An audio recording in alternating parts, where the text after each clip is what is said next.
Bugün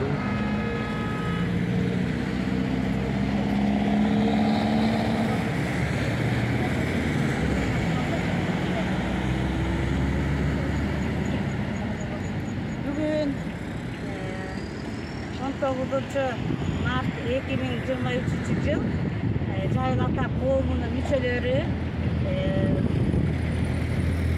Baybakunova Gülcan Ece, Aymanbetova Zafira Ece üçöbüz Cahil Batır'dın esteligine Cahil Batır'dın erdegine arналган Cahil konkurs 2023 былтыр 2022-2023 konkursun şartı boyunca Cahil Batır'dın aykeline gül çampar koyuu azемин жасап отурабыз. Gülcan Ece, Cahil Batır'dın естелигине gül çamgır koyu boyunca bu joğoda ошондой талап бар. Ошо биз талапты аткарыш үчүн Cahil Batır'dын естелигин айкелигинин астына gül çamgır коюп, биз ошо жоодогу кароо сынактын жоосуна ылайык биз биринчи талапты аткарып атабыз. Эми бул gül коюунун максаты ар бир инсан өзүнүн мекенин сүйүп, өзүнүн жериндеги мекенин коргогонго жаш муундары тарбиялап, ошондой эле жалпы эл өзүнүн ата журтун мекенин сүйүүгө биз үндөйбүз жана кыргыздын тарыхын так билип кийинки муундарга өткөрүп бериш үчүн мекенчиликке үндөй үчүн биз ушундай иш-чарага катышып жатабыз. Рахмат.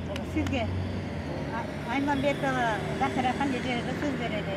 Биз да ошо конкурска карап ушул иш-чараны баштап атабыз. Жакында биз конкурс жарыялайбыз. Жайыл ошого карата алдын ала ушул жерге чакырып коёбуз.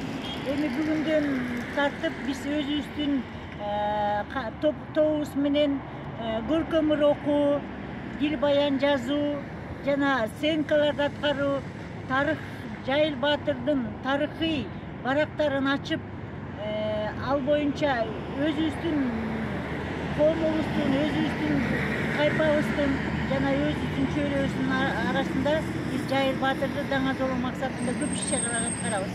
Урматтуу жаш муундар, окуучулар, студенттер, кайдыгер болбогон инсандар, сиздерди дагы ушу Cahil Batır'ыбыздын, өзүбүздүн районубуздун, өзүбүздүн баатырыбызды даңазолоо максатында ушундай кароо сынактарга катышыңыздар. Бул кароо сынакты Cahil Ata коому төрагасы Насыралиев Русланбековичтин демилгеси менен жана ошондой эле Cahil Ata коомунун ичинде түзүлгөн Темиржанан аялдар канаты өткөрөт. Быйыл 2023 жылы Cahil Ata коомунда 35 жыл болуп атат түзүлгөндүгүнө жана Калинин району Жайыл району болуп аталганына 30 жыл болуп атат. Ошол 30 жылдыкка карата биз дагы колубуздан келген иш-чараны жасап атабыз.